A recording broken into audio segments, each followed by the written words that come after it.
আজকে শুরু করতে চাই একটা ইমেল দিয়ে, প্রতিবারের মতো করছি। হ্যালো রাসেল ভাই, আশা করি ভালোই আছেন, কারণ আপনি সব সময় ভালোর তলে। আমি সোহান, বগুড়া থেকে লিখছি। এটা এক রিক্সাওয়ালার কাছ থেকে শোনা সত্য একটি ঘটনা। আমি তার ভাষায় ঘটনাটি লিখলাম, ভালো লাগলে পড়ে শোনাবেন। আমি একজন গরিব ছেলে, এইচএসসি পর্যন্ত পড়েছি। 4-5 বছর আগে একজন বেকার যুবক ছিলাম। চাকরির জন্য অনেক চেষ্টা করেছি। পরিবারের অভাব থাকা সত্ত্বেও কঠোর পরিশ্রমের কাজ করতে লজ্জা পেতাম, খুব দুশ্চিন্তায় থাকতাম। একদিন এলাকার এক নামকরা চোরের সাথে পরিচয় হয় আমার। ওনাকে ওস্তাদ বলে ডাকলাম এবং ওনার সাথে কাজ করার সিদ্ধান্ত নিলাম। বিভিন্ন এলাকায় গৃহস্থালীর জিনিসপত্র ও পশু পাখি চুরি করে ভালোই দিন যাচ্ছিল। এক পর্যায়ে নাম করা চোরের তালিকায় ওস্তাদ আর আমি ছিলাম। কোনো একদিন এক মেডিকেল শিক্ষকের সাথে পরিচয় হলো এবং একটি ভয়ঙ্কর কাজের প্রস্তাব দিলেন। তিনি বিনিময়ে অনেক টাকা দেবেন। ওস্তাদ রাজি হয়ে গেলেন। কাজটি ছিল কবর খুঁড়ে পুরাতন কঙ্কাল এনে মেডিকেলে পৌঁছে দেয়া। আমি প্রথমে দ্বিমত থাকলেও ওস্তাদের কথা ফেলতে পারলাম না। কাজটা করতে আমার ভীষণ ভয় করতো। ওস্তাদই সব করতো, আমি শুধু পাশে দাঁড়িয়ে থাকতাম আর এটা ওটা এগিয়ে দিতাম। খুব দ্রুত অনেক টাকা হয়ে গেল আমাদের। হঠাৎ একদিন এক তান্ত্রিকের সাথে পরিচয়। তান্ত্রিক আরেকটি কাজের প্রস্তাব দিলেন, বিনিময়ে আরো বেশি টাকা দেবেন। কাজটি হলো কবর খুঁড়ে শুধু লাশের মাথাটি এনে দিতে হবে। ওস্তাদ রাজি হয়ে গেলেন। তান্ত্রিক বিভিন্ন কবরস্থান থেকে নির্দিষ্ট লাশের মাথা কেটে আনতে বলতেন। আমি আর ওস্তাদ গভীর রাতের অন্ধকারে গিয়ে কাজটা করতাম। এসব কাজ ছিল অত্যন্ত ভয়ঙ্কর। প্রায় প্রতিদিনই কোনো না কোনো বিপদের সম্মুখীন হতাম। তবুও ভয়াবহ বিপদের কথা চিন্তা না করে পরিবার ও জীবিকার তাগিদে এই জঘন্য কাজটি করতাম। আমাদের এই গোপন কাজটি দিন দিন মানুষের কানে পৌঁছাতে লাগলো। একদিন এক পীর সাহেব তার দরবারে আমাদের দুজনকে ডাকলেন। আমরা ওনার কাছে গেলাম। উনি আমাদের কাছে বিনীতভাবে অনুরোধ করলেন, উনি মরে যাওয়ার পর ওনার কবর যেন না খোঁড়া হয় এবং লাশ বা মাথা যেন চুরি না করা হয়। তিনি এর জন্য আমাদের দুজনকে তান্ত্রিক যে টাকা দেন তার দ্বিগুণ টাকা দিলেন এবং আমরা ওনার কাছে প্রতিজ্ঞাবদ্ধ হলাম। বছর খানেক পরে ওই পীর সাহেব মারা গেলেন। আমি এইদিকে তান্ত্রিক ওই পীরের সাহেবের আর এইদিকে তান্ত্রিক ওই পীর সাহেবের কবর খুঁড়ে মাথা আনতে বললেন। আমি বললাম, না, এটা সম্ভব নয়। আমার পীর সাহেবের কাছে আমরা প্রতিজ্ঞাবদ্ধ। কিন্তু ওস্তাদ টাকার লোভে পীরের প্রতিজ্ঞা ভঙ্গ করলেন এবং তান্ত্রিকের কথায় রাজি হয়ে গেলেন। তখন আমি সিদ্ধান্ত নিতে পারলাম না কি করব। আজ পর্যন্ত কখনো ওস্তাদের কথা অমান্য করিনি। এদিকে ওস্তাদ বললেন, চিন্তা করিস কেন, আমাদের পেশায় তো পাপ, তাহলে প্রতিজ্ঞা ভঙ্গের পাপে আর কি হবে। চল। আমি প্রতিজ্ঞাবদ্ধ শরীরটা নিয়ে কেমন যেন সামনের দিকে অগ্রসর হতে পারছিলাম না। তবুও ওই পীর সাহেবের কবরস্থানে গেলাম। কবর দেখে পীর সাহেবের প্রতিজ্ঞার কথা মনে করে আমার সমস্ত শরীর কাঁপতে লাগলো। কেমন যেন মনে হচ্ছিল আজ জীবনের সবচেয়ে বড় পাপটি করতে যাচ্ছি। আমি ভয়ে ভয়ে কম্পিত স্বরে ওস্তাদকে বললাম, ওস্তাদ, এই কবরে আমি হাত দিতে পারবো না, আমি আপনার পাশে আছি, আপনি কাজটা করেন। ওস্তাদ বলল, ধুর বোকা, তাহলে তুই দাঁড়া, কাজটি আমি করি। তাই বলে ওস্তাদ কবর খুঁড়তে শুরু করলেন। আমার মন বলছিল আজ ভয়ঙ্কর কোনো অঘটন ঘটবে। ওস্তাদ কবর খুঁড়ে দেখলেন এক কবরে দুটি লাশ। আমিও কবরের উপরে দাঁড়িয়ে দেখলাম ওস্তাদ দুটি লাশের কাফন খুঁড়ে ফেললেন। একটি লাশ ছিল পীর সাহেবের আর অপরটি ছিল ওস্তাদের নিজের। আমি তো দেখেই চমকে উঠলাম। ওস্তাদও নিজের লাশ দেখে বিশ্বাস করতে পারলেন না। ওস্তাদ বুক ভরা সাহস নিয়ে পীর সাহেবের লাশের গলা থেকে মাথাটা কেটে নিলেন। অমনি পীর সাহেব তার হাত দিয়ে ওস্তাদের গলা টিপে ধরলেন এবং ওস্তাদকে মেরে ফেললেন। আমি ভয়ে চিৎকার করে ওইখানে অজ্ঞান হয়ে গেলাম। চোখ খুলে দেখি গ্রামের লোকরা আমার চারপাশে দাঁড়িয়ে। আমাকে জিজ্ঞেস করলো আমি এখানে কেন, আমার কি হয়েছিল। আমি সকলের সামনে সত্য কথা বলে দিলাম। কিন্তু পীর সাহেবের কবর আগের মতোই আছে। গত রাতে যে কবর খোঁড়া হয়েছিল তার কোনো চিহ্ন মাত্র নেই। আমার কথা কেউ বিশ্বাস করলো না। আমাকে সবাই পাগল বলল। আমি সবাইকে বারবার বোঝাতে লাগলাম। 2-1 জন ব্যাপারটা সিরিয়াসলি নিল এবং কবর খোঁড়ার সিদ্ধান্ত নিল। তারপর কবর খুলে দেখলেন কাহিনী সত্য। পীর সাহেব ওস্তাদের গলা ধরে আছেন, গলা টিপে ধরে আছেন। ওস্তাদের মরদেহটি পীর সাহেবের কবর থেকে ওঠানোর চেষ্টা করলেন সবাই, কিন্তু ব্যর্থ হন। কিছুতেই ওস্তাদের গলা থেকে পীরের হাত ছাড়াতে পারলেন না। অতঃপর পীর সাহেব ওস্তাদকে এক কবরে মাটি দিয়ে সবাই চলে যায়। পীর সাহেবের পরিবার পরিজন আমাকে ক্ষমা করে দিলেন এবং বললেন, আর কোনোদিন এই পাপ কাজ করো না, আজ থেকে হালাল উপার্জন করো। তারপর থেকে আমি রিক্সা চালিয়ে জীবিকা নির্বাহ করি। ধোপ এফএম দীর্ঘজীবী হোক। এই ছিল ঘটনা। যেভাবে লেখা আছে আমি সেভাবেই পড়ছি। আসসালামু আলাইকুম রাসেল ভাই, আমি তানভীর তুষার। আমার গ্রামের বাসা গাইবান্ধা জেলায়। আমি সরাসরি ঘটনায় চলে যাচ্ছি। আজ যার ঘটনা শেয়ার করব তিনি আমার প্রতিবেশী। নাম সাদা মিয়া। ছোটবেলা থেকেই তাকে আমি চিনি। এখন তার বয়স প্রায় 35-এর কাছাকাছি। তিনি নিম্ন মধ্যবিত্ত ঘরের সন্তান ছিলেন। ছোট থেকে বেশ শান্ত আর চুপচাপ স্বভাবের ছিলেন তিনি। কারো সাথে তেমন কথাও বলতেন না। ছোটবেলা থেকেই তার ইসলামিক দিক, কোরআন এবং হাদিসের প্রতি ছিল অনেক আগ্রহ। একদিন বিকেলে তিনি তার বাবার সাথে পার্শ্ববর্তী নয়াবন্দর বাজারে যান। তখন তার বয়স ছিল 7 বছর। তিনি বাজারে বাবার সাথে হাঁটছেন। এমন সময় এক মিষ্টির দোকানের মিষ্টি দেখে তার খুব খেতে ইচ্ছা হয়। তিনি তার বাবাকে বলেন মিষ্টি কিনে দেওয়ার কথা। তার বাবা তাকে 1 পোয়া পরিমাণ মিষ্টি কিনে দেন। তাকে বাজারের ব্যাগ দিয়ে বলেন, তুই ব্যাগটা নিয়ে বাড়ি চলে যা, আমার যেতে রাত হবে। তিনি বাজারের ব্যাগের মাঝে মিষ্টির প্যাকেট নিয়ে ব্যাগটা কাঁধে নিয়ে বাজার থেকে বাড়ির দিকে রওনা দেন। তিনি যখন বাজার থেকে বের হন তখন প্রায় সন্ধ্যা। রাস্তায় দাঁড়িয়ে অপেক্ষা করতে থাকে, যদি কেউ বাজার থেকে বাড়ির দিকে আসে তো তার সাথে তিনি আসবেন। কিন্তু প্রায় 10 মিনিট থাকার পরেও তিনি কাউকেই পান না। পরে নিজেই সাহস করে বাড়ির দিকে হাঁটা দেন। তখন আরো অনেকটা জাঁকজমক হয়েই সন্ধ্যা নেমেছে। বাজার থেকে বাড়ি আসার যে পথ, তার এক পাশে আলোই নদী আর এক পাশে বিশাল ধান ক্ষেত। বাজার এবং বাড়ির মাঝে একটা কবরস্থান, যেটি মোল্লে ভিটা নামে পরিচিত। এই জায়গা একটা ঘটনা ভূত.com-এর 67তম এপিসোডে প্রচারিত হয়। তিনি সাহস করে বাজারের ব্যাগ কাঁধে নিয়ে হাঁটতে থাকেন। মোল্লে ভিটায় এসে তিনি আরো দ্রুত হাঁটা শুরু করেন। যত তাড়াতাড়ি সম্ভব এই ভিটে পার করতে হবে।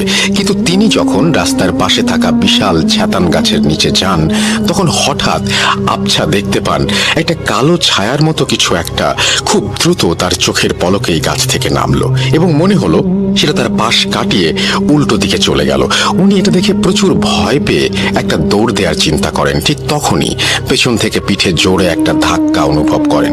ধাক্কাটা এত জোরে ছিল যে উনি অনেকটা জোরে মুখ থুবড়ে রাস্তার উপর পড়ে যান, আর ওনার কাঁধ থেকে ব্যাগটা ছিটকে চলে যায় ওই গাছটির দিকে। উনি দ্রুত উঠেই ব্যাগটি কুড়িয়ে নিয়েই বাড়ির দিকে দৌড় দেন এবং বাড়িতে এসে একটা চিৎকার দিয়ে উঠোনে পড়ে যান। তার চিৎকার শুনে তার বড় ভাই এবং তার মা দৌড়ে এসে দেখেন সে অজ্ঞান হয়ে পড়ে আছে উঠোনে, আর তার পাশে একটু দূরে বাজারের ব্যাগটা পড়ে আছে। গ্রামের অনেক লোকও তখন জড়ো হয়ে গেছে উঠোনে। এরপর তাকে বাড়িতে নিয়ে তার চোখে মুখে পানি দেয়া হয়। তার জ্ঞান ফিরে আসলে কেন এমন হলো জানতে চাইলে সে পুরো ঘটনা সবাইকে বলে। কিন্তু অবাক করা ব্যাপার হলো তার বাজারের ব্যাগের মাঝে মিষ্টির প্যাকেটটি ছিল না। রাস্তায় পড়ে যাওয়ার সময় মিষ্টির প্যাকেট পড়ে গেছে এটা হয়তো ভেবে তার বড় দুলাভাই লাইট নিয়ে সেই রাস্তা মোল্লে ভিটে ভালো করে খুঁজেও মিষ্টির প্যাকেটের চিহ্ন পাননি। এরপরে স্থানীয় এক হুজুর এসে তাকে পানি পড়া দেন এবং ঝাড়ফুঁক করে দেন। এর কিছুদিন পরে তাকে বাড়ি থেকে দূরে একটা মাদ্রাসায় ভর্তি করিয়ে দেয়া হয়। মাদ্রাসাটা আবাসিক। মাদ্রাসাটা এখনো চলমান, তাই আমি নামটা উল্লেখ করলাম না। মাদ্রাসার পাশে একটা বিশাল পুকুর, আর পুকুরের এক পাশে জঙ্গল, অপর পাশে বিশাল ধান ক্ষেত। এই মাদ্রাসার পাশে সে সময় তেমন কোনো বাড়ি ছিল না। পুরো নির্জন নারিকেল আর সুপারি গাছের বাগানের এক পাশে ছিল এই মাদ্রাসা। মাদ্রাসার নতুন কোনো ছেলে আসলে প্রথম দিকে খুব সমস্যায় পড়তে হতো তাকে।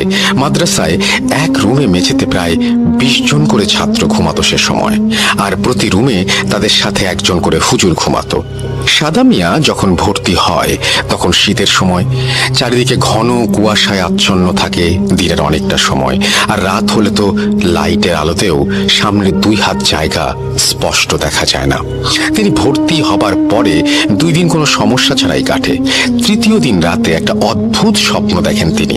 স্বপ্নের মাঝে তিনি দেখেন মাদ্রাসার পাশে পুকুর থেকে একটা কালো অবয়ব আস্তে আস্তে পানির উপরে ভেসে উঠছে, আর তিনি পুকুরের পাড়ে একা দাঁড়িয়ে। অবয়বটা তার সামনে এসে থেমে যায়, একটা হাত বাড়িয়ে তাকে নাম ধরে নিজের দিকে ডাকতে থাকে। এটা দেখে তার ঘুম ভেঙে যায়, কিন্তু তিনি খেয়াল করেন ঘুম থেকে ওঠার পরেও তিনি সেই অবয়বটার ডাক শুনতে পারছেন। মনে হয় পুরো পুকুরের পাড়ের দিক থেকে ভেসে আসছে সেই করুণ ডাক। তিনি প্রচন্ড ভয় পেয়ে পাশের একজনকে ডেকে তোলেন। সেই ছেলে ওঠার সাথে সাথেই ডাকাটাও যেন থেমে যায়, আর শোনা যায় না। এরপরে রাতে তার ঘুম আসছিল না, এপাশ ওপাশ করে সময় কাটছিল। হঠাৎ একটা মৃদু কান্নার শব্দ ভেসে আসতে লাগলো তার কানে। খুব বেশি মনোযোগ না দিয়ে, যেন শব্দটা ঠিক ভালোভাবে শোনাই যায় না। কান্নাটা রাতের শব্দের সাথে যেন পাল্লা দিতে পারছে না ঠিক মতো। একবার ক্ষীণ ও সুরে ভেসে আসছে, তো আর একবার তা মিলিয়ে যাচ্ছে। সেদিন রাতে এভাবেই তিনি ঘুমিয়ে যান। এর পরের দিন রাতে কান্নাটা যেন আরো অনেক স্পষ্ট, একদম রুমের সাথে দাঁড়িয়ে কেউ কান্না করছে এমন মনে হচ্ছে। ঠিক সেই সময় বিকট একটা শব্দ হয় টিনের চালে। প্রায় সবাই ঘুম থেকে উঠে যায়। মাদ্রাসার হুজুররা বাইরে গিয়ে দেখেন একটা প্রকাণ্ড পাথর পড়ে আছে উঠোনে। যদিও এমন পাথর একা কেউ এভাবে উপড়ে ফেলতে পারবে না টিনের চালে। সবাই সে রাতের মতো আবার ঘুমোতে যান, কিন্তু পরের দিন সকালে উঠে কেউ আর পাথরটা খুঁজে পায় না, যেন গত রাতের কোনো চিহ্নই নেই। কিছুদিন পরে নতুন একটা ছাত্র ভর্তি হয় সেই মাদ্রাসায়। সে থাকতো সাদা মিয়ার পাশের রুমে। একদিন এক হুজুর মাঝরাতে দরজা খোলার শব্দ পেয়ে ওঠেন। দেখেন রুমের দরজা হালকা খোলা। মাদ্রাসায় একটা নিয়ম ছিল, কেউ রাতে উঠে টয়লেটে গেলে সেই রুমে থাকা হুজুরকে ডেকে তাকে সাথে নিয়ে যেতে হবে, যেহেতু টয়লেট ছিল থাকার রুম থেকে একটু দূরে। হুজুর দরজা খোলা দেখে চিন্তা করলেন, কে গেল বাহিরে? তাকে ডাক দিল না কেন? তিনি হাতে লাইট নিয়ে বাইরে যান দেখতে। দরজা দিয়ে বের হয়ে একটু সামনে এগোতেই দেখেন সেই নতুন ছাত্র একভাবে হেঁটে চলেছে পুকুরের পাড়ের দিকে। হুজুর পেছন থেকে ডাক দিলেও নতুন ছেলেটা মনে হচ্ছে কিছুই শুনছে না। সে একভাবে আস্তে আস্তে হেঁটে যাচ্ছে পুকুরের পাড়ের দিকে। হুজুর দৌড়ে গিয়ে ছেলেটাকে পেছন থেকে ধরে একটা ঝাঁকি দেন। সাথে সাথে সেটা চমকে উঠে হুজুরকে বলে, আমি এখানে কেন? এখানে কিভাবে আসলাম? হুজুর তাকে বলে সবকিছু। পরে ছেলেটি বলে, আমি স্বপ্নের মাঝে দেখছিলাম একটা কালো অবয়ব পুকুরের পাড়ে থেকে আমার নাম ধরে একইভাবে ডেকে চলেছে, এমন সুর করে ডাকছে যে এটা উপেক্ষা করার কোনো উপায় ছিল না। এরপরে আমি বিছানা থেকে উঠে দরজার কাছে গিয়ে দরজাটা খুলে ফেলি। তারপরে আর কিছুই মনে নেই আমার। হুজুর ছেলেটাকে নিয়ে রুমে ফিরে আসেন আর বলেন, আর কোনো দিন ডাক শুনলে বাইরে বের হবা না, একা একা। কোনো দরকার হলে আমাকে ডেকে নিবে সাথে। এরপরে 10-12 দিন সবকিছু স্বাভাবিকভাবেই কেটে যায়। তারপরে এক ভোরে সেই রুমের দায়িত্বে থাকা হুজুর ফজরের নামাজের জন্য সবাইকে ডেকে তোলা শুরু করেন। তখন তিনি দেখতে পান সেই নতুন ছেলেটার বিছানা খালি। দরজার দিকে তাকাতেই দেখেন দরজাটা খোলা। তিনি লাইট হাতে দৌড়ে বাইরে গিয়ে এদিক ওদিক খুঁজতে শুরু করেন। মাদ্রাসায় থাকা বাকি হুজুরদেরও ডেকে তোলেন তিনি। সবাই মিলে খুঁজতে খুঁজতে পুকুরের পাড়ে যেয়ে দেখেন পুকুরের এক কোণে পানির মাঝে উপুর হয়ে ভেসে আছে ছেলেটি। তাড়াতাড়ি করে তাকে পুকুরের পাড়ে তুলে আনা হয়, কিন্তু ততক্ষণে অনেক দেরি হয়ে গেছে। ছেলেটি মারা গিয়ে শক্ত হয়ে হাত পা বেঁকে গেছে। তার চোখ দুটো খোলা, কিন্তু বেশ বড় বড় করে তাকানো। তবে অবাক করা বিষয় হলো ছেলেটার শরীরে কোথাও কোনো আঘাতের চিহ্ন নেই, আর পেটেও কোনো পানি নেই। ঠিক কি হয়েছিল সেই রাতে তার সাথে তার জানা যায়নি। এরপরে মাদ্রাসার এক হুজুর চারপাশ বন্ধ করে দেন দোয়া পড়ে। এভাবে কেটে যায় অনেকটা সময়। সাদা মিয়া ছুটিতে মাঝে মাঝে বাড়ি আসতেন। বাড়ি আসার 2টা পথ ছিল, একটা নদী পাড় দিয়ে, অপরটা লোকালয়ের মধ্য দিয়ে। আলাই নদীর পাড় দিয়ে হেঁটে আসলে অনেক সময় কম লাগে, তাই তিনি বেশিরভাগ সময় নদীর পাড় দিয়ে আসতেন। এমনি এক ছুটিতে বাড়ি আসার সময় সন্ধে হয়ে যায়। তিনি নদীর পাড় দিয়ে বাড়ি আসার সিদ্ধান্ত নেন।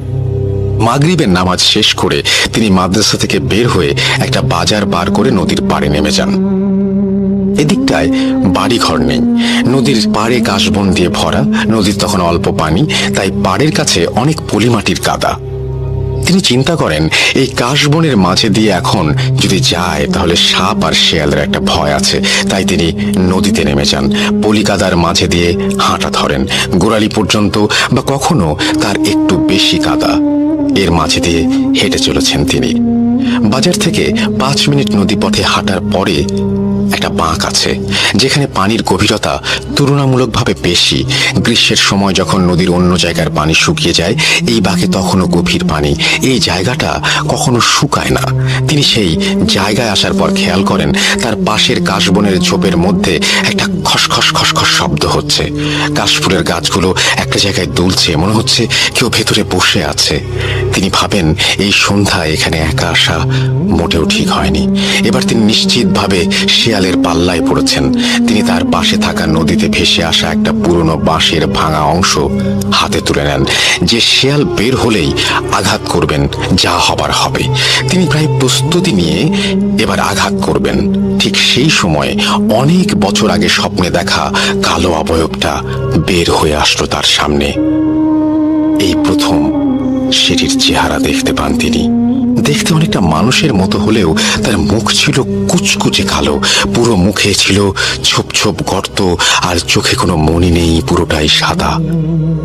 তার থেকে মাত্র 2 হাত দূরে হাওয়ায় ভেসে আছে অবয়বটা। একটা মাংস পচা গন্ধে যেন ভরে উঠেছে চারপাশ। তিনি লাঠি ফেলে প্রচন্ড ভয়ে বাজারের দিকে দৌড় দেন। বাজারের দিকে তিনি যখন দৌড়চ্ছেন তখন পেছন থেকে তার নাম ধরে একটা ক্ষীণ ডাক শুনতে পাচ্ছেন তিনি। তিনি কিছু না ভেবে শরীরের সমস্ত শক্তি দিয়ে দৌড়ে চলেছেন। তিনি ভাবতে থাকেন আজ থেমে গেলে মৃত্যু অনিবার্য এখানে। বাজারে যেয়ে তিনি তার মাদ্রাসার এক হুজুরকে দেখতে পান।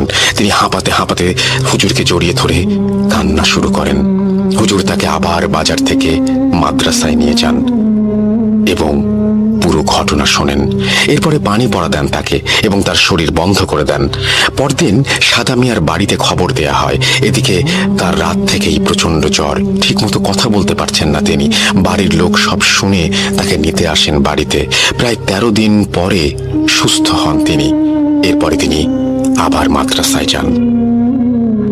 তারপরে খুব বেশি জটিল কোনো সমস্যা ছাড়াই তিনি মাদ্রাসায় পড়া শেষ করেন এবং পাশেই একটা মসজিদে ইমামতির দায়িত্ব পালন করতে শুরু করেন। মসজিদের মুসল্লিরা মিলে তাকে একটি জমিতে একটা টিনের ঘর তুলে দেন। তার ব্যক্তিত্ব এবং আচরণ দেখে মসজিদ কমিটির এক লোক তাকে দিয়ে নিজের মেয়ের বিয়ে দেন। এভাবে কেটে যায় প্রায় 2 বছর। তাদের একটা ছেলে সন্তানও জন্ম নেয়। তিনি তার স্ত্রী আর সন্তানকে নিয়ে মাঝে মাঝেই বাড়িতে আসতেন। বেশ সুখে শান্তিতে কেটে যাচ্ছিল দিনগুলো, কিন্তু এই সুখ বেশি দিন স্থায়ী হলো না তাদের। সাদা মিয়া যে মসজিদে ইমামতি করেন, সেই মসজিদে এক সন্ধ্যায় মাগরিবের নামাজের সময় এক মুসল্লি আর একজনের একটা মোবাইল নিয়ে বের হয়ে যায় মসজিদ থেকে। সেটা সাদা মিয়া দেখে ফেলেন। এরপরে মোবাইলের মালিক সেই লোকের কাছে মোবাইল দাবি করলে মোবাইল নেওয়া লোকটা তা অস্বীকার করে। এক পর্যায়ে একটা গ্রাম্য বিচার ডাকা হয় এবং সাদা মিয়া সেখানে সাক্ষী দেন এবং মোবাইল তার মালিকের কাছে ফিরিয়ে দেন সেই চোর। আর তাকে গ্রামের অনেক লোকের সামনে অপমান করা হয়। তখন থেকে মোবাইল নেওয়া সেই লোক তার পরিবার সাদা মিয়াকে তাড়ানোর জন্য কিছুদিন উঠে পড়ে লাগেন। এভাবে 3 মাসের মতো সময় কেটে যায়। ঘটনাটা প্রায় সবাই ভুলে যায়। সেই মোবাইল চোরও সাদা মিয়ার কাছে মাফ চান আর সবকিছু ভুলে যেতে বলেন। সাদা মিয়ার সাথে তার পরিবার একটা পর্যায়ে খুব মিল হয়ে যায়।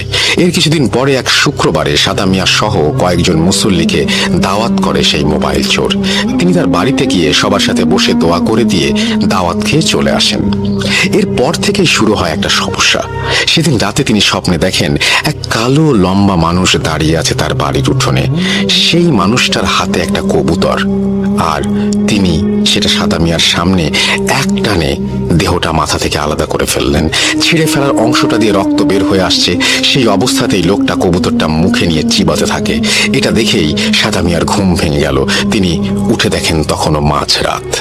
ভাবলেন অনেক সময় রাতে এমন স্বপ্ন দেখাই হয়। তিনি চোখে মুখে পানি দেওয়ার জন্য টিউবওয়েলের দিকে যাবেন। এই জন্য রুমের দরজা খুলে বের হয়েই এক মুহূর্তের জন্য থমকে গেলেন তিনি। স্বপ্নে দেখা সেই কালো লম্বা লোকটি দাঁড়িয়ে আছে তার উঠোনে, ঠিক স্বপ্নে যেমনটা দেখেছিলেন তিনি।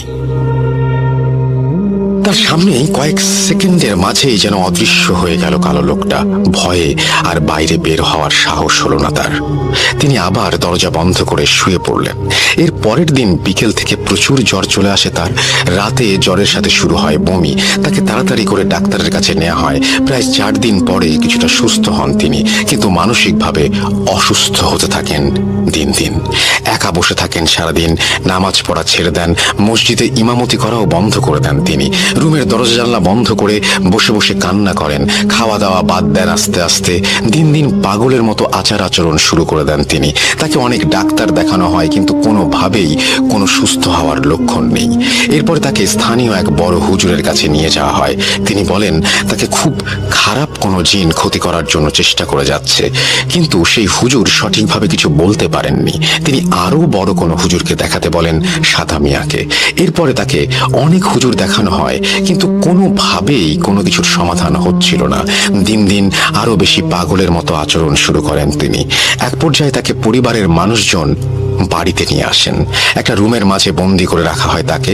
কিছুদিন পরে তার স্ত্রী তাকে ডিভোর্স দিয়ে অন্য জায়গায় বিয়ে করে নেয়। এভাবে কিছু মাস কেটে যায়। তাকে শুধু দিনে 3 বার খাবার দেয়া হতো রুমের দরজা খুলে। রুমের বাইরে থেকে প্রায় সময় তার সুর করে কান্নার আওয়াজ শোনা যেত। হঠাৎ এক রাতে খাবার দেওয়ার জন্য রুমের দরজা খুলে দেখা যায় তিনি রুমে নেই। দরজা বাইরে থেকে তালা বন্ধ, বাহিরে বের হবার আর কোনো উপায় নেই। যেন রুম থেকে একদম অদৃশ্য হয়ে গেছেন তিনি। বাড়ির আশেপাশে সবাই লাইট নিয়ে খুঁজতে বের হন, কিন্তু কোথাও কোনো চিহ্ন নেই তার। হঠাৎ একজন চিৎকার দিয়ে ওঠেন, কয়েকজন লাইট নিয়ে দৌড়ে যান সেদিকে। প্রায় 6 জন লোক দেখেন সাদা মিয়া আলাই নদীর পাড়ে পানির উপর দিয়ে ভাসতে ভাসতে ওপারে চলে যাচ্ছেন। তাকে দেখে মনে হচ্ছে সে পানির উপরে দাঁড়িয়ে আছে আর সেই অবস্থাতেই ভেসে যাচ্ছে। নদীতে তখন বন্যার পানি, অনেক স্রোত নদীতে, তার উপর দিয়েই তিনি ভেসে যাচ্ছেন। এটা দেখে তার বড় ভাই সহ 3 জন নদীতে সাঁতার দেন তাকে ধরতে। তারা যখন মাঝ নদীতে প্রায় দেখেন সাদা মিয়া রাস্তা দিয়ে দৌড়াচ্ছে মল্লে ভিটার দিকে। তারাও নদী পার হয়ে ডাকতে ডাকতে পেছনে দৌড় দেন। তাদের মাঝে প্রায় 10 হাতের দূরত্ব। তখন সাদা মিয়া মল্লে ভিটের কাছে গিয়ে যেন আবার তাদের সামনে থেকে হারিয়ে যান। তারপর তারা আশেপাশে অনেক খোঁজ করেন, কিন্তু তাকে কোথাও আর পাওয়া যায় না। প্রায় 1 ঘন্টা তারা খোঁজ করে বাড়ি ফিরে আসেন। পরদিন সকালেও তারা মল্লে ভিটে গিয়ে খোঁজ করেন, কিন্তু তাকে কোথাও খুঁজে পাওয়া যায় না। 3 দিন পর রাতে একটা ঝড় হয়ে যায়। প্রচুর বাতাস আর বৃষ্টি হয়, অনেক গাছপালা ভেঙে পড়ে যায়। সেই ভোরে 2 জন লোক ধান ক্ষেত দেখতে গিয়ে সাদা মিয়াকে মল্লে ভিটের পাশে জমির মাঝে একটা শিমুল গাছের নিচে পড়ে থাকতে দেখেন। তারা সাদা মিয়ার বাড়িতে খবর দেন। বাড়ির লোকজন সেখানে গিয়ে দেখেন সাদা মিয়া গাছের নিচে গভীর ঘুমে আচ্ছন্ন। তাকে অনেক ডাকাডাকি করার পরেও সে ওঠে না। তবে সবচেয়ে অবাক করা ব্যাপার হলো, গত রাতে এত ঝড় হয়ে গেল অথচ তার শরীর একদম শুকনো, শরীরে একটু কাদা পানিও নেই। তারা তাকে বাড়িতে নিয়ে আসে। বাড়িতে আসার পরে সাদা মিয়ার ঘুম ভেঙে যায়। এই 3 দিন সে কোথায় ছিল, কি করেছে, এসব জিজ্ঞেস করা হলে সাদা মিয়া কিছুই বলতে পারে না। এর কিছুদিন পর থেকে সাদা মিয়া একটা অদ্ভুত আচরণ শুরু করে।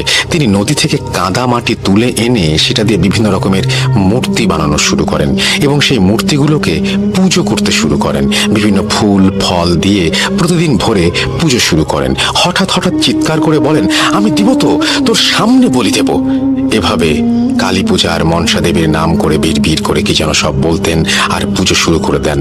এর কিছুদিন পরে এলাকার কিছু লোক জমিতে পানি দেবার জন্য সাদা মিয়ার বাড়ি থেকে একটু দূরে একটা 3 রাস্তার মোড়ে রাস্তা দিয়ে ড্রেন তৈরি করতে থাকেন। কিছুটা মাটি খুঁড়তেই তারা মাটির হাঁড়ির মতো কিছু একটা দেখতে পান। তখন অনেক লোক জড়ো হয়ে গেছে ওই জায়গায় মাটির নিচে কিসের হাঁড়ি এটা দেখার জন্য। তারা খুব সাবধানে মাটির হাঁড়ি খুঁড়ে বের করে দেখেন সেখানে একটা লাল কাপড় দিয়ে কিছু বাঁধা আর পাতিলের গায়ে কি সব আঁকি বুকি করে লেখা। তবে মাটির হাঁড়িটা পোড়ানো নয়, কাদা মাটি দিয়ে বানিয়ে শুধু রোদে শুকনো হয়েছে এমন হাঁড়ি। কেউ আর সাহস করে সেটা খুলতে চায় না। সেই দিন সাদা মিয়ার পরিবারের লোক অন্য এলাকা থেকে একটা বড় হুজুরকে বাড়িতে নিয়ে আসেন। তিনি এসেই মাটির হাঁড়িটা আনতে বলেন। এরপরে সবার সামনে তিনি সেটা খুলে ফেলেন। ভেতরে কিছু কাগজ যা লাল সুতো দিয়ে বাঁধা, জোড়া কবুতরের মাথা বিচ্ছিন্ন অবস্থায় মাথা সহ রাখা, কয়েকটি তাবিজ আর একটা ছোট কালো মূর্তি রাখা, সবগুলোই রক্ত দিয়ে মাখানো অবস্থায় সেই হাঁড়ির ভেতর। তবে রক্ত একদম শুকিয়ে গেছে, কিন্তু রক্তের দাগ আছে। তা দেখে মনে হয় হাঁড়ির বাড়ির সব জিনিস এই রক্তে ডুবিয়ে রাখা ছিল। অবাক করা ব্যাপার হলো কবুতরগুলো পচে যায়নি, সেগুলো যেন শুকিয়ে কাঠ হয়ে গেছে দিন দিন। সেই হুজুর সাদা মিয়াকে আসতে বললেন। বাড়ির লোকজন যখন তাকে নিয়ে আসতে যায়, রুম থেকে তিনি কোনোভাবেই বাইরে আসতে চাচ্ছিলেন না। তাকে কয়েকজন জোর করে ধরে বাইরে নিয়ে আসেন। সেই হুজুর মাটির ওপর গোল বৃত্ত করে তাকে তার মাঝখানে বসিয়ে দেন। তারপরে গ্লাসে পানি নিয়ে সেটাতে কিছু পরে 3 বার সাদা মিয়ার শরীরের ওপরে ছিটিয়ে দেন। সাথে সাথেই সাদা মিয়ার সেই হুজুরকে অকথ্য ভাষায় গালাগালি শুরু করেন, হুজুরকে খুন করার হুমকি দিতে থাকেন। পরে হুজুর আবার পানি ছিটিয়ে দিলে সাদা মিয়া শান্ত হয়ে যায়। এরপরে হুজুর সাদা মিয়াকে বলে পুরো ঘটনা কি হয়েছে এই ছেলের। তখন সাদা মিয়াই বলতে শুরু করে সেই মোবাইল চোর ব্যক্তিটি তাকে দাওয়াত দিয়ে খাওয়ানোর নাম করে ব্ল্যাক ম্যাজিক করা কিছু খাবার খাইয়ে দেয়, আর একটা হিন্দু তান্ত্রিক দ্বারা তার উপর ব্ল্যাক ম্যাজিক করানো হয়। এবং এই কবুতর যত দিন যাবে তত শুকিয়ে যাবে, আর এক সময় কবুতর একদম শুকিয়ে ছোট হয়ে যাবে, তখন সাদা মিয়ার মৃত্যু হবে। এবং এটাও বলে একটা হিন্দু মূর্তির সামনে পূর্ণিমার রাতে পাঠা বলি দিয়ে সেই রক্ত দিয়ে এই মাটির হাড়ি পূর্ণ করা হয়, যাতে ব্ল্যাক ম্যাজিক আরো শক্তিশালী হয় আর 2টা খারাপ জিনকে তার উপর চালানো হয়। এরপরে সেই কবিরাজ জিনিসগুলোকে পুড়িয়ে ফেলেন আর সাদা মিয়াকে পানি পড়া দিয়ে খেতে বলেন, আর বলেন সবকিছুই নষ্ট করা হয়েছে, সমস্যা নেই। এরপর দিন দিন সাদা মিয়া সুস্থ হতে থাকেন। একটা পর্যায়ে তিনি আবার সেই মসজিদে ইমামতি শুরু করেন, প্রায় পুরোপুরি সুস্থ হয়ে যান তিনি। এরপরে পরিবার থেকে তাকে আবারও বিয়ে দেয়া হয়। এভাবে কেটে যায় আরো কিছু সময়। তাদের আবারও একটা ছেলে সন্তান জন্ম নেয়। কিন্তু এর কিছুদিন পরে আবার সাদা মিয়ার ভেতরে কিছু অস্বাভাবিক আচরণ দেখা যায়। সে রাতে একা একা কথা বলতে শুরু করে, উঠোনে দাঁড়িয়ে কারোর সাথে কথা বলছেন এমন একটা ব্যাপার, অথচ তার সামনে কেউ নেই, কেউ দেখতে পায় না। এর কিছুদিন পর থেকে সমস্যাটা আরো বেশি দেখা দেয়। তিনি আবার নামাজ ছেড়ে দিতে শুরু করেন। তার স্ত্রী তাকে এ ব্যাপারে কিছু বললে তিনি মারধর শুরু করেন। তার পরিবার তখন তার স্ত্রীকে বাবার বাড়িতে পাঠিয়ে দিতে বাধ্য হয়। এদিকে সাদা মিয়া আবার নিজেকে ঘরে বন্ধ করে রাখেন। এরপরে তার পরিবার আবার সেই হুজুরকে নিয়ে আসেন। সেই হুজুর দেখে বলেন সাদা মিয়ার ওপরে ব্ল্যাক ম্যাজিকের আর কোনো প্রভাব নেই, তবে এবার তিনি নিজেই নিজের ক্ষতি করেছেন। সাদা মিয়া ব্ল্যাক ম্যাজিক থেকে সেরে উঠে মসজিদের পুরনো সিন্ধুকে একটা অনেক বছরের পুরনো তার আগের দাদা শ্বশুরের একটা বই খুঁজে পায়। সেটা নিয়ে সাদা মিয়া জিন হাসিল করে তার কাছে রেখে দিতে চায়, কিন্তু সে একটা ভুল করে ফেলে। ফলে সেই জিন সাদা মিয়াকে নিজের আয়ত্তে নিয়ে ফেলেছে। এটা এতই শক্তিশালী জিন যে এখানে আর কিছু করার নেই। সাদা মিয়াকে বাকিটা জীবন এভাবেই কাটাতে হবে। এখন সাদা মিয়া এলাকায় সাদা পাগল নামেই অনেকটা পরিচিত। সে প্রতিদিন সকালে ঘুম থেকে ওঠে, আগের রাতে তুলে রাখা 1 বালতি পানি আর মগ নিয়ে বের হয়। তারপর সেই বালতি থেকে পানি নিয়ে বিড়বিড় করে কি যেন পড়ে, আর বাড়ি থেকে রাস্তা দিয়ে ছিটানো শুরু করে। প্রায় 1/2 কিলোমিটার রাস্তা প্রতিদিন সকালে এভাবে পানি ছিটিয়ে দিতে থাকে। তাকে কেউ কিছু জিজ্ঞেস করলে এ ব্যাপারে কোনো উত্তর দেন না তিনি। এরপরে তিনি পাঞ্জাবি পরে একটা ব্যাগ কাঁধে নিয়ে লাঠি হাতে বেরিয়ে যান। রাস্তা দিয়ে যখন হাঁটেন তখন একটানা বিড়বিড় করে কিছু একটা পড়তে থাকেন। এক মুহূর্তের জন্য চুপ করেন না তিনি। আরেকটু পর উচ্চ স্বরে অস্পষ্টভাবে কিছু একটা বলে তার লাঠিটা মাথার ওপরে 2 বার ঘোরায়। সারাদিন কই থাকেন, কি করেন কেউ জানে না। ঠিক এশার আগে আগে বাড়িতে ফেরেন তিনি। একা একা এসে রান্না করেন তিনি। এসব চাল বা বাজারের টাকা কই পান তিনি এটাও কেউ জানে না। তিনি রান্নার সময় বা হাঁড়ি পাতিল ধোয়ার সময় কারোর সাথে কথা বলেন, হাসাহাসি করেন। মনে হয় তার সামনে কেউ বসে তার সাথে কথা বলছেন। সে উত্তর দেয়, আবার বিভিন্ন প্রশ্ন করে, কিন্তু তার সামনে কেউ নেই, কিছুই দেখা যায় না। সাদা মিয়া এখন আর কারোর সাথেই কথা বলে না। সে নিজের মতো একা একা কথা বলেই সময় কাটিয়ে দেয় পুরো দিন। কখনো কান্না করে আর বলে, তোমার পায়ে ধরে বলি আমি ভুল করেছি, ওই পা দিয়ে আমাকে 2টি লাথি দাও, তাও তুমি কথা বলো। আবার জোরে জোরে বিলাপ করে কান্না শুরু করে। প্রায় 3 বছর আগে সে বাড়ি থেকে বের হয়ে যায়, আর ফেরে না। হারিয়ে যাওয়ার 3 দিন পরে তার মা মারা যায়। তার মা মারা যাওয়ার 4 দিন পরে সে বাড়ি ফেরে। এই তো কয়েক মাস আগে আবার সে এমন হারিয়ে যায়, এবং এবারও তার 3 দিন পরে তার বড় ভাই মারা যায়। এবারও সে 4 দিন পরে আবারও বাড়ি ফিরে আসে। এই ঘটনার কোনো ব্যাখ্যা আজও নেই। একটা মসজিদের ইমামের এমন করুণ পরিণতি দেখে সত্যি খুব অবাক লাগে। একটা হাফেজ মানুষের জীবন কিভাবে বদলে যেতে পারে তা ভাবতেই খারাপ লাগে। কত সুন্দর গোছানো জীবন এক মুহূর্তে কি হয়ে যেতে পারে। সবাই তার জন্য দোয়া করবেন, আল্লাহ যেন তাকে সুস্থ করে দেন, সে যেন আবার স্বাভাবিক জীবনে ফিরতে পারে। চমৎকার একটি ঘটনা লিখেছেন তানভীর তুষার, এবং আপনাকে অসংখ্য ধন্যবাদ এই ঘটনাটির জন্য। আশা করি আপনি ভালো আছেন এবং ভালোর দলে আছেন। আমি লিখছি কক্সবাজার জেলার রামু উপজেলার মেরংলোয়া নামক গ্রাম থেকে। আজ আমি আপনাদের বলতে যাচ্ছি আমার পাশের বাড়ির কিছু অদ্ভুত ব্যাপার সম্পর্কে। জানি না আপনারা শুনে কতটা শিহরিত হবেন, কিন্তু যাদের সাথে ঘটনা ঘটেছে তাদের পুরনো স্মৃতি মনে পড়লেই ভয়ে কেঁপে উঠতে থাকে। প্রথম থেকে শুরু করছি। আমাদের বাড়িটা হচ্ছে অরবিন্দুদের বাড়ি। আমি ছোটবেলা থেকে শুনে আসছি ওদের ভিটেটা খারাপ, অর্থাৎ ওদের ভিটেতে খারাপ শক্তির অস্তিত্ব রয়েছে। শোনা যায় অনেক আগে প্রতিদিন রাতে নাকি ওই বাড়ির প্রধান ফটকের সামনে ঘোমটা দেয়া নতুন বউ দেখা যেত। অনেকে আবার সুন্দর হরিণ বা সাদা ঘোড়া দেখতে পেতেন। আর যারা ওই বউ, হরিণ বা ঘোড়া দেখে সম্মোহিত হয়ে পেছন পেছন ছুটতেন তারা আর কখনো ফিরে আসতেন না। অবশ্য তখন বাড়িটার আশেপাশে আর কোনো বাড়ি ছিল না। এইটাই পাড়ার সবচেয়ে পুরনো বাড়ি। জানি না তখন বাড়িটার মালিক কে ছিল, তবে তখন বাড়িটাতে কেউ থাকতে পারত না। এরপর বাড়িটা অরবিন্দু দাদুর বাবা কিনে নেন এবং বসবাস শুরু করেন। আশেপাশে তখন আরো কয়েকটি বাড়ি তৈরি হয়েছিল।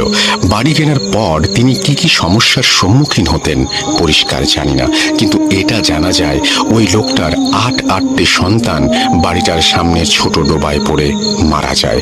যদিও উনি বাড়ি কেনার পর শুনেছিলেন যে ওই ভিটেতে কোনো বাচ্চা বাঁচে না, তাই তিনি এবং তার স্ত্রী বাচ্চাদের সবসময় চোখে চোখে রাখতেন। কিন্তু তারপরও আশ্চর্যজনকভাবে প্রতিটা বাচ্চা ওই ছোট ডোবাতেই মারা যায়। শেষ পর্যন্ত তিনি তার বংশ টিকিয়ে রাখার জন্য অন্য জায়গায় ঘর ভাড়া করেন। এরপর অরবিন্দু দাদুর জন্ম হয়। তাকে তার চাচার কাছে দিয়ে যাওয়া হয়। প্রাপ্তবয়স্ক হওয়ার পরেই উনি নিজের পৈতৃক বাড়িতে এসেছিলেন। আমাদের এই দিকের লোকেরা নতুন জমি কেনার আগে ভালো করে কবিরাজের কাছে গিয়ে জায়গাটায় কোনো দোষ আছে কিনা চেক করতেন। 1960 সাল আমার নিজের দাদু আমাদের বাড়ির জমিটা কেনার সময় কবিরাজের কাছ থেকে জানতে পারেন আমাদের জমিটাতে কোনো দোষ নেই, কিন্তু আমাদের জমির উত্তরের ভিটেটা অর্থাৎ অরবিন্দ দাদুর বাড়ি এবং আমাদের দক্ষিণ পূর্বে 50 ফুট দূরের বাঁশঝাড় দুটোতেই খুব শক্তিশালী খারাপ শক্তি বিচরণ করে। তারপরও আমার দাদু সাহস করে জমিটা কেনেন। তখন অরবিন্দ দাদুর বাড়িতে ওনার পরিবারের কেউ থাকতো না। তার বাবা অকালে মারা যান। অরবিন্দ দাদু চট্টগ্রাম শহরে চাকরি করতেন, বাড়িটা ভাড়া দিতেন। বছরে 2-3 বার ভাড়াটিয়া পাওয়া যেত, কিন্তু কোনো ভাড়াটিয়া 2 বা 3 মাসের বেশি টিকতে পারত না। আমার পার্শ্ববর্তী বাসিন্দা হওয়ায় যারা ভাড়া নিত তাদের সাথে আমার সখ্যতা গড়ে উঠত। আমাদের বাড়িতে আসা যাওয়া করতো তারা। প্রকৃতপক্ষে সবাই সন্ধ্যার আগ পর্যন্ত দিনের বেশিরভাগ সময় আমাদের বাড়িতে কাটাতো। রাতের বেলা ভুলেও কেউ বাড়ির বাইরে বের হতো না। আমরা ওনাদের মুখ দেখে বুঝতাম ওনারা বিপদগ্রস্ত। জিজ্ঞেস করতাম কি হয়েছে, তাও কেউ মুখ খুলতো না। 2009 সাল আমার দূর সম্পর্কের এক দিদি বাড়িটা ভাড়া নেন। ভাড়া নেওয়ার আগে আমরা ওনাদের বলেছিলাম সমস্যার কথা, কিন্তু উনি খুব সাহসী ছিলেন। শুধুমাত্র ভূতের ভয়ে 1 বিঘা জমির ওপর সুন্দর বাগান এবং তার মাঝে এত সুন্দর বাড়ি, তা আবার এত কম ভাড়ায়, এই সুযোগ হাতছাড়া করার কোনো মানে তিনি দেখলেন না। আমার সেই দিদি বাড়ি ছাড়ার পর অনেক পীড়াপিড়ি করে তার অভিজ্ঞতার কথা জানতে পেরেছি, এখন বর্ণনা করছি। বাইরে থেকে যতই স্বাভাবিক মনে হোক না কেন, বাড়িটা এবং পুরো ভিটেটা 24 ঘন্টায় অন্ধকারচ্ছন্ন থাকতো, যেন এক টুকরো মেঘ, প্রখর সূর্য বা পূর্ণিমার চাঁদের আলো থেকে জায়গাটাকে আড়াল করে রেখেছে। রান্নাঘরে কেউ না থাকলে বাটনা বাটার আওয়াজ পাওয়া যেত এবং সিঁড়িতে থপ থপ হাঁটার আওয়াজ ছিল। ওই বাড়িটা নিয়মিত একটা ব্যাপার ছিল এইগুলো। বাড়িটির কোনো ইলেকট্রিক বাল্ব 1 সপ্তাহের বেশি টিকতো না। ওই দিদির স্বামী সিলেটে চাকরি করতেন, কিন্তু মাঝে মাঝেই রাতের বেলা ওনার স্বামীর গলায় কেউ ওনার নাম ধরে ডাকতো, বলতো দরজা খোলো, আমি চলে এসেছি। কিন্তু দরজা খুললে কেউ নেই। তাই ওনার স্বামী আসলে যখন ফোন করে দরজা খুলতে বলতেন, কেবল তখনই দরজা খুলতেন। সবচেয়ে ভয়ঙ্কর হতো অমাবস্যার রাত। কিছু একটা গোঙাতো আর ভিটের দক্ষিণ পাশের সীমানা ধরে একবার যেত আর একবার আসতো। শুনে আওয়াজের উৎস কোনো জায়গা অনুমান করা যেত, কিন্তু টর্চ জ্বালিয়েও কিছু দেখা যেত না। রাত যত বাড়ত ততই গোঙানির আওয়াজ বড় হতো। কিছুক্ষণ পর দরজায় জানালায় টোকা দিত। আগেই বলেছি, আমার ওই দিদি খুব সাহস ছিলেন। এসব যাই হোক না কেন উনি ভয় পেতেন না। উনি ভাবতেন এখানে যাই থাকুক বা ওনাকে ভয় দেখানোর চেষ্টা করুক, এটা তো ওনার কোনো ক্ষতি করছে না। তাই উনি বাসাটিতে থেকে গিয়েছিলেন। তবে একদিন ওনার পেটে গ্যাসের প্রবলেম হয়। উনি কিছু খেতে পারছিলেন না সারাদিন, তাই খুব বিরক্ত ছিলেন। ওই দিন অমাবস্যা, যথারীতি গোঙানির শব্দ শুরু হলো। রাত 10:30টার দিকে গোঙানির আওয়াজ এবং 7-8 মিনিট পর পর দরজা জানালায় কিল মারার শব্দ অসহ্য হয়ে উঠল। উনি রান্নাঘর থেকে দা নিয়ে বের হয়ে বললেন, কে রে? বারান্দার একটি জানালা যেটার উপর কিল মারা হচ্ছিল সেটি খুলে ফেললেন। কিন্তু জানালা খোলার পর উনি যা দেখলেন তা দেখার জন্য উনি মোটেই প্রস্তুত ছিলেন না।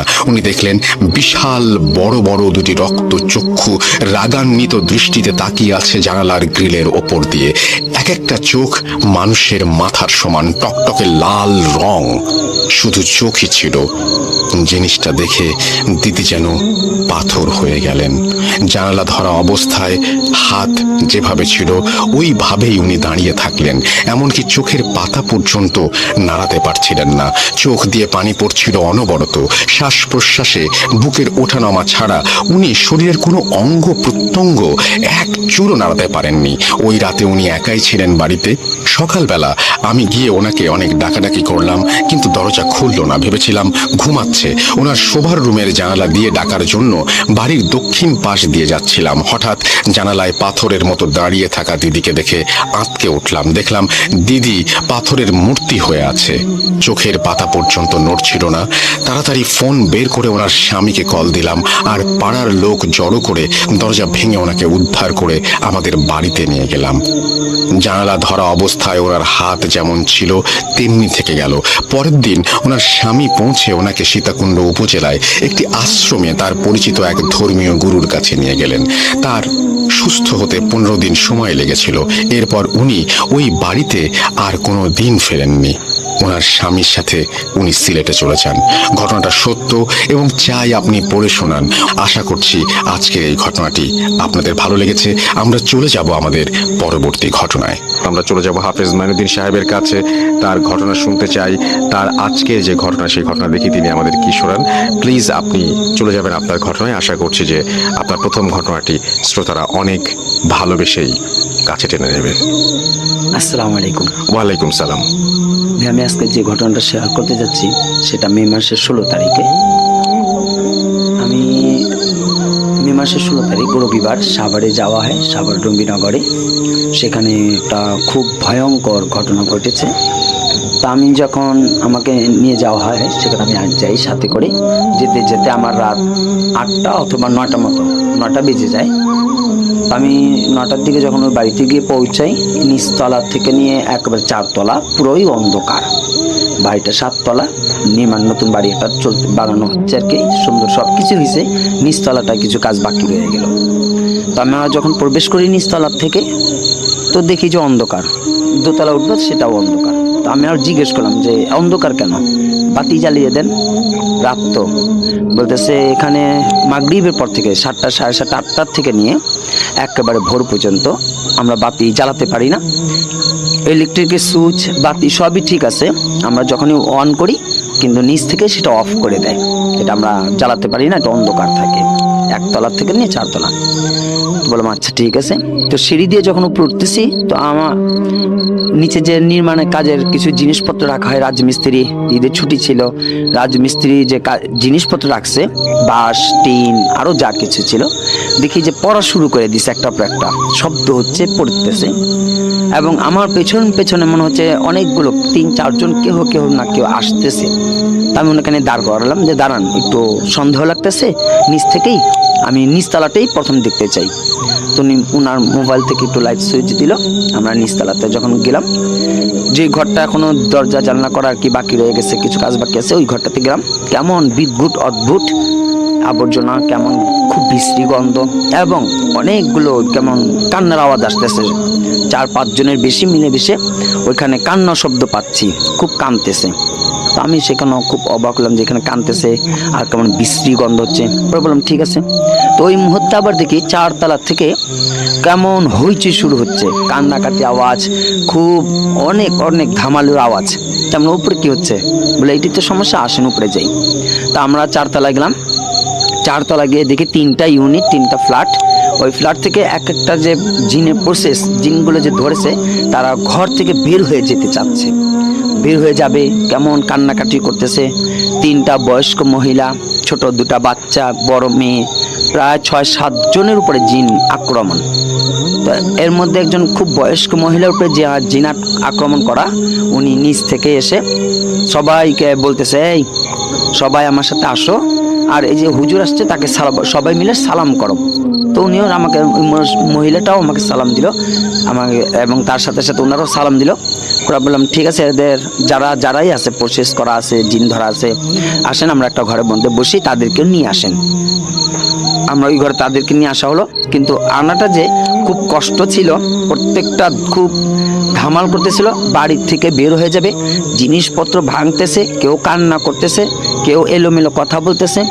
এই বয়স্ক মহিলাটা যিনি আমাকে বলছিল যে ওনাকে সালাম করো, উনি আবার বলতেছে উনি কেন আসছে, উনি আসা কি হবে, আমরা এখানে থাকতেছি, আমরা এখানে 11টা ভাই, আমার বোনও একটা ছিল, আমার বোন হত্যা হয়ে গেছে, আমরা এই বাড়ির কাউকে রাখবো না, এই বাড়ির সবাইকে মারবো, আর এখানে কাউকেই থাকতে দিব না, এই হত্যার বিচার আমরাই করব। আসুক, যে হুজুর আসুক, আমাদের কেউ তাড়াতে পারবে না। মহিলা বলতেছে, আবার কান্না করে হাসতেছে, খুব অন্যরকম অস্বাভাবিক বিষয়গুলো। তাদের 6 থেকে 7 জনের উপরে এরকম অবস্থা, সবাই মিলে এমন করতেছে। পরে আমি ঘরের মধ্যে সবাইকে নিয়ে বসালাম, বসিয়ে একটা একটা করে জিনের মানুষগুলো দেখে দেখে ছাড়ানো করতেছি। এর মধ্যে সবাই দেখি যে খুব পাগলের অবস্থা, যাবে না, ছাড়বে না, মারতেছে, আঁচড় দিতেছে, কারো বুকের উপর চাপ দিয়ে রাখছে, কাউ এরকম বলতেছে যে আমার গলা টিপে মেরে ফেলতেছে, বাঁচাও আমাকে। অর্থাৎ এমন অবস্থা, জিন তাদেরকে খুবই আক্রমণ। অবশেষে আমি খুব এক বয়স্ক মহিলার উপরে ধরলাম, ওনার উপরে জিন এসে বলতেছে যে আপনি আসছেন কেন, আমরা তো এখান থেকে যাব না, আমার বোনকে হত্যা করেছে, আমার বোন এখানে ছিল, আমার বোনকে ওরা হত্যা করেছে, তারা আটকে রেখেছিল, এখন আমরাও তাদেরকে এরকমভাবে মারবো। প্রবলেম ঠিক আছে, মারা হবে বা যাই কিছু হবে, আপনারা এদেরকে আপনারা ছেড়ে দেন, এদেরকে আপনারা ক্ষতি করবেন না। আমরা এখন বসে আপনাদের সাথে আলোচনা করব, এবং আপনার বোন হত্যা হয়েছে কীভাবে হয়েছে সেটাও আমরা জানবো। প্রয়োজন আমরা দোয়া করে দেব, সদকা করে দেব, যেন আপনার বোন আল্লাহ মাফ করে দেয়, তার কোনো কিছুই যেন না হয়। আপনারাও শান্ত হন, তারা বুঝতে পারেনি, মানুষ ভুল করে ফেলতে পারে, ভুলে হয়েছে। পরে আবার বলতেছে না, এই বাড়িতে আমাদের এখানে আস্তানা ছিল, আমরা ছিলাম, আমার বোন এই একটা বাড়ির ছেলেটাকে পছন্দ করে, তো ওরা একটা ইমাম সাহেব একটা হুজুরকে এনে আমার বোনকে আটক করে, এরপর আমার বোনটাকে হত্যা করে দেয়। এখন আমরা সবাইকে, এই বাড়ির সবাইকে আমরা মারবো, আমরা কাউকে ছাড়বো না।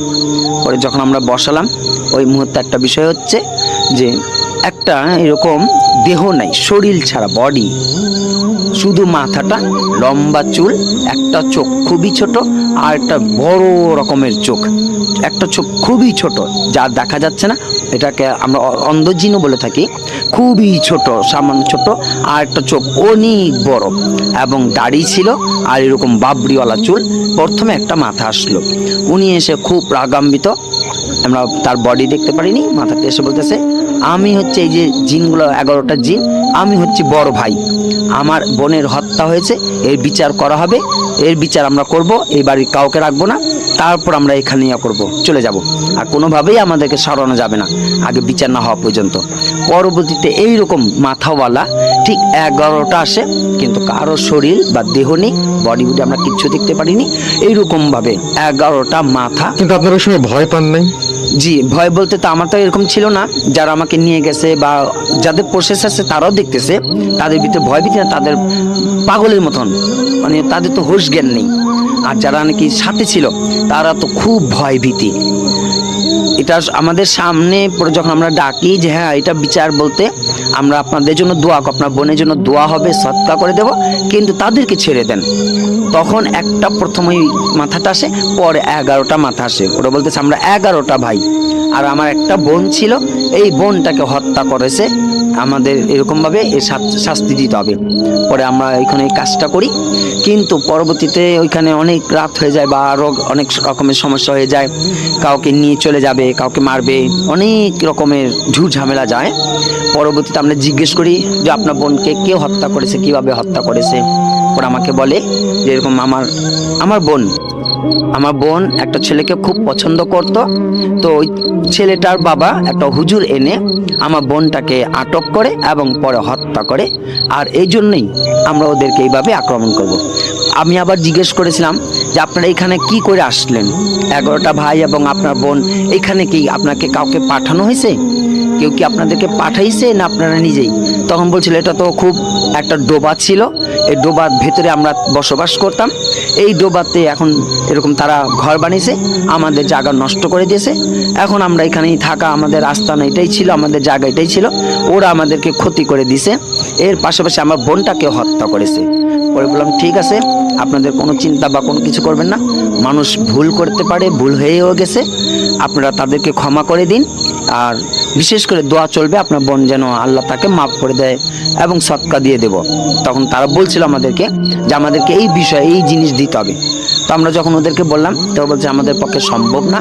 তখন আমরাও বলছি যে আপনি এক কাজ করেন, এখানে আমরা একটা দোয়ার আয়োজন করতেছি, আমরা দোয়া আয়োজন করব, সবাই মিলে থাকবেন, আপনারাও আসবেন, কিন্তু তাদের যে আপনারা যা চাচ্ছেন তাদের পক্ষে সম্ভব না, এমনিতেই তাদের আপনি মাফ করে দিন। আবারও আমি পরবর্তীতে সেটা এই বুধবারে যাওয়া হয়, গিয়ে আবারও বসে তাদেরকে নিয়ে দোয়া আয়োজন করি। কিন্তু তখনও একটা যে দোয়ার আয়োজনের সময় ওই 11টা যে মাথাগুলো বা জিনগুলো তাদের ঘরে যারা দোয়া আসতেছিল তাদেরকে একটার পর একটা সমস্যা, মারা, আঁচড় দেওয়া, কামড় দেওয়া, বিরক্ত করা, এরকম করতেছিল। পরবর্তীতে সেখানে দোয়াও হয় এবং তাদের সাথে আমাদের এতটুকু কথা হয় যে ঠিক আছে আমি এখন থেকে দোয়া করব, আর নতুবা আপনারা আমার সাথে থাকবেন, আমাদের সাথে দোয়া চলতে থাকবে, আপনার বোনের জন্য দোয়া চলবে, আল্লাহ যেন আপনার বোনকে জান্নাতবাসী করেন, তার ভুলগুলো ক্ষমা করে দেন, এবং আপনারাও খুব নিজের থেকে আপন মনে করে আপনারা ওই পরিবারের সকল মানুষদেরকে আপনি মাফ করে দেন। যাদেরকে উপর আপনারা আক্রমণ করতেছেন তারা তো কিছু জানে না, তারা তো কিছুই করেনি, তাদেরকে কেন ক্ষতি করতেছেন? তো 3টা বয়স্ক মহিলা যিনারা প্রসেস আক্রমণ বা ক্ষতি করে যাচ্ছ, এর মধ্যে কেউ বলতো যে এই বাড়িতে নামাজ পড়ে না, কোরআন পড়ে না, ওদেরকে বলে দিও যেন এই বাড়িতে নামাজ পড়া হয়, এই বাড়িতে কাউই নামাজ পড়ে না, কোরআন পড়ে না, এরকম যদি না পড়ায় আমরা কিন্তু ক্ষতিই করে যাব। আবার একজন বলতেছে যে না, এই বাচ্চাটাকে আমি নিয়ে চলে যাব, ওদেরকে বলে দিও আমার বোন মারছে, এই বাচ্চাটাকেও আমি রাস্তার থেকে তুলে নিয়ে চলে যাব। পরবর্তীতে খুব বুঝে সুঝে রাখা হয়। আলহামদুলিল্লাহ এখন বুধবারে আমি আবারও যে কাজটা করেছি, আশাবাদী এখন আলহামদুলিল্লাহ, কোনো বিপদ নেই, আর হবেও না ইনশাল্লাহ, এটা আমি আশা রাখি। এটা আমার ছিল প্রথম ঘটনাটা। আমরা চলে যাব হাফেজ মাইনুদ্দিন সাহেবের কাছে, এবং হাফেজ মাইনুদ্দিন সাহেবের কাছ থেকে আমরা সেকেন্ড ঘটনাটা শুনে আসব। দেরি না করে চলুন মাইনুদ্দিন ভাই আপনার দ্বিতীয় ঘটনাটি শুনে আসি। জি ভাইয়া। জি জি। ঘটনাটা হচ্ছে 10টি মুদ্রা আর কি নিয়ে। জি। 10টি মুদ্রা, কিন্তু এটা আমি ঠিকানাটা বলতেছি না, সেটা ঢাকার বাহিরের ঘটনা। আজ থেকে 3-4 বছরেরও বেশি হবে এই ঘটনাটা চলতেছে এখন পর্যন্ত, আমি গিয়ে আসছি। তো 10টি মুদ্রার বিষয়ে প্রথমটা ছিল যে যেই জায়গাটাতে বলার ঘটনাটা, ওই বাড়ির একজন মুরব্বী মানুষকে, বয়স্ক একজন বৃদ্ধা মহিলাকে স্বপ্ন দেখানো হয় যে এই তোর বাড়ির উঠানে আমার সম্পদ আছে, মুদ্রা আছে, তুই এটা নিবি, কিন্তু বিনিময়ে আমাকে 2টা ডাব দিতে হবে। তো ওনাকে কয়েকবার বলা হয়, উনি কর্ণপাত নেন না, শোনেন কোনো কিছু, তো উনি করেন না। পরবর্তীতে ওই বৃদ্ধা মহিলার যিনি স্বামী, তাকে দেখানো হয় যে আমি তোর বাড়ির উঠানে তোকে সম্পদ দিয়ে যাচ্ছি, আমি মুদ্রা দিয়ে যাচ্ছি, বিনিময়ে আমাকে 2টা ডাব দিয়ে দিবি। এবং ওই পুকুরটা, ওনার বাড়ির সামনে একটা পুকুর থাকে, সেই পুকুরের বলে দেয় যে এই পুকুরটাতে। তো ওই লোকটা তো ঘুম থেকে উঠেই স্বপ্নের বিষয়টা, উনি গাছ থেকে ডাব পাড়ে, দুটা ডাব নিয়ে পুকুরে দিয়ে আসে এবং ওই যে বারান্দা উঠানোর কথা বলছে, সেই বারান্দা উঠানটা উনি তালাশ করে যে কোথায় রাখা হলো। বিশাল একটা গর্ত করা হয়, কিন্তু যখন গর্ত করে দেখে যে ওটার ভিতরে অনেকগুলো এক গুচ্ছ সাপ, আর এর মধ্যে আবার একটা সাপ আছে যে সাপটার 3টা মাথা হচ্ছে 3টা, আর এমনি অনেকগুলো সাপ। এ দেখে উনি ভয় পেয়ে যায় যে মুদ্রা তো না, এটা তো অনেকগুলো সাপ দেখা যাচ্ছে এবং একটা সাপের 3টা মাথা। সাথে সাথে মাটি কোনো রকম চাপা দিয়ে রেখে দিল। ওই পরে আবার ওই রাত্রিবেলাতে তাকে স্বপ্ন দেখা হলো যে এই, আমি তো তোকে ওই ডাব দিতে বলিনি, তোর ঘরে 2টা মেয়ে আছে, ওই পুকুরের মধ্যে তোর ওই 2টা মেয়েকে দিয়ে দে এবং আমি তোকে এর বিনিময়ে 10টা মুদ্রা দেব, তুই অনেক ধনী হয়ে যাবি। তখন ওই বৃদ্ধ লোকটা, ওই বাড়ির মানুষটা, তার আশপাশে মানুষগুলো এইভাবে কানাঝোড়া চলতে থাকে, সবাই শোনে। কিন্তু পরবর্তীতে সেটা আরেকটা ঘটনা হয়, সেটা যে তার যে চাচাতো ভাই ছিল, তার আত্মীয় স্বজনরা ছিল, ওরা যখন ঘুমন্ত অবস্থায় রাত্রে ওরা চুপে সারে এসে এই মাটির গর্তটা খুঁড়ে, যে শুনছে যে বাড়ির উঠানেতে এই পয়সা আছে, এইখানে এই মাটিটা খুঁড়লে এই পয়সাটা পাওয়া যাবে। তো ওরা রাত্রিবেলাতে মাটি খুঁড়তে আসে। অবাক যেটা হয় সেটা হচ্ছে যে মাটিটা যে খুঁড়বে, যে লোহার শাবল থাকে, তারা মাটিটা খুঁড়তে গিয়ে যিনি খুঁড়বে উনাকে এমন একটা আঘাত করা হয়, উনি বহু দূরে সরে যায় আর কি, ছিটকে পড়ে এবং হইচই চলে যায়। তখন তাদের ঘুম ভেঙে দেখে যে এরকম তাদের আত্মীয় স্বজন আসলো এই মাটি খুঁড়ে পয়সাটা নেবার জন্য। পরে তারাও বলতেছে যে মাটি খুঁড়লে তো হবে না, এরকম আমাকে 2টা ডাব দিতে বলছে, আর 2টা ডাব হচ্ছে আমার 2টা ঘরের মেয়েকে। তো এটা আবার তার খুব একজন নিকট আত্মীয় শুনছে, যে চাচা লাগে ওর পাড়া প্রতিবেশীর, ও কি করে এটা মনে মনে রাখে, ওই ঘরে 2টা বাচ্চা, যে 2টা মেয়ে, ওই দুশ্মনী আর কি, সূত্রামি করে ওই বাচ্চা দুটোকে আদর করে ওই ইচ্ছাকৃতভাবে ওই পুকুরের মধ্যে ডুবে দেওয়া হয়, তাদেরকে দিয়ে দেওয়া হয়। তখন ওই বাচ্চা দুটো কিন্তু মৃত একটা লাশ ভেসে ওঠে এবং ওইখানে নিয়ে ওই বিষয়টা নিয়ে অনেক মামলা, অনেক কিছু ঝামেলা যায়, অনেক গন্ডগোল হয়। ওই লোকটা পলায়ন করে আবার ঢাকাও চলে আসছিল। ঘটনাক্রমে ওই ব্যক্তিটা লুকিয়ে ঢাকার থেকে ওই এলাকাতে যায়, গিয়ে নিজে ওইটা বলছে যে আমি তো পুকুরে ডাব দিয়েছি, অর্থাৎ আমি তো মেয়ে 2টাকে দিয়েছি, এখন তো এই সম্পদ তো আমি পাবো, এই 10টা মুদ্রা তো আমিই নিতে পারবো।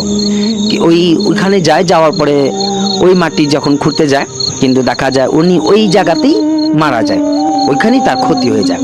পরবর্তীতে ওই ঘরের যে বাড়ির মানুষ, উনি ওনাকে দেখেন যে ওই জায়গার মধ্যে উনি পড়ে আছে, কিন্তু 10টা মুদ্রা ওনারা হাতে পান। ওই জায়গাটার মধ্যে শুধু বলছিল যে এই মুদ্রাটা একজন ভালো লোক নিতে পারবে, একজন ভালো মানুষ চাই। অনেকেই গিয়েছিল, কারো হাতে যায়নি, পরে ওরাও নিতে পারছে। পরবর্তীতে আমাকে ওইখানে নিয়ে যাওয়া হলো, আমি 10টা মুদ্রা করে দেখলাম। 10টা মুদ্রার ভিতরে 1818 এরকম, 1805, 1812, প্রায় 10টা মুদ্রার মধ্যে কয়েকটা অনেক রকমের সন ছিল, মূর্তি, মিশরের পিরামিড এরকম ছিল, আর খুব ছোট্ট পাতলা এবং ময়লা ভরা ছিল মাটিতে, ওরা পরিষ্কার করে করেছে। এইটা খুব সুন্দর সযত্নে করে রেখে দিল, ওরা করবে। পরে কিন্তু আবার হঠাৎ করেই এই বিষয়টা, ওই পয়সাগুলো নিখোঁজ হয়ে গেছে, গায়েব হয়ে গেছে। এখন আবার বলতেছে, এই তোদের পাশের বাড়িতে যে 2টা ডাব, ওই 2টা ডাব অর্থাৎ ওই 2টা মেয়ে আমাকে এই পুকুরের মধ্যে দিয়ে দে, আমি তোদের এইটা একবারের জন্য দিয়ে দেব। এটা নিয়ে এখনো ঝামেলা চলতেছে। এখনো বলতেছে, বারবার ঘুমের মধ্যে দেখায় কি, আর ওই মানুষ মানে ওই 2টা ডাব দে, পুকুরে ছেড়ে দে, আমি তোদেরকে অনেক ধনী করে দেব, এই মুদ্রাগুলো তোদের একেবারে দিয়ে দেব, তোরা পেয়ে যাবি, অনেক সম্পদ পাবি, তোরা আমাকে ওই 2টা ডাব দিয়ে দে পুকুরের মধ্যে। তো এটা নিয়ে এখনো খুব ঝামেলা চলতেছে। আমাদের বলছি যে ঠিক আছে, আমরা আবার পরে যাব এই ঘটনা করতে দেখতে। যখন আমি গিয়েছিলাম তখনই দেখেছি যে খুব ভয়ঙ্কর পরিস্থিতি এলাকার মধ্যে, শুধু এই জিনিসটা নিয়ে সবাই গবেষণা, এইটা নিয়ে সবাই তোলপাড় আছে। ভাই এটা সামনে আগামীতে আমার যখন যাওয়া পড়বে, আশা করি ইনশাল্লাহ ওই মুদ্রাকে যদি লোভ না থাকে তাদের, যেমন একটা তাদের আত্মীয় ছিল যে 2টা মেয়েকে চুরি করে ওই পুকুরে দিয়ে দিছে, তারা যদি লোভটা যদি ছেড়ে দেয়, এই মুদ্রা যদি না দেয়, এইভাবে কিন্তু এক এক করে প্রত্যেক ঘর থেকে মেয়ে চলে যেতে পারে। এটা আমরা বলবো, আমি দেখেছি যেটা, যে লোভ না করে এটা মাটির নিচেই চাপা দেওয়া ভালো। বাকিটুকু ভাইয়া পরে আমি শেয়ার করব। এটুকুই ছিল আজকের ঘটনা। হাফেজ মানিকউদ্দিন ভাই, আপনাকে অনেক ধন্যবাদ আমাদের স্টুডিওতে এসে ঘটনা শেয়ার করার জন্য। ইনশাল্লাহ আপনাকে আবার খুব দ্রুত পাবো, ইনশাল্লাহ।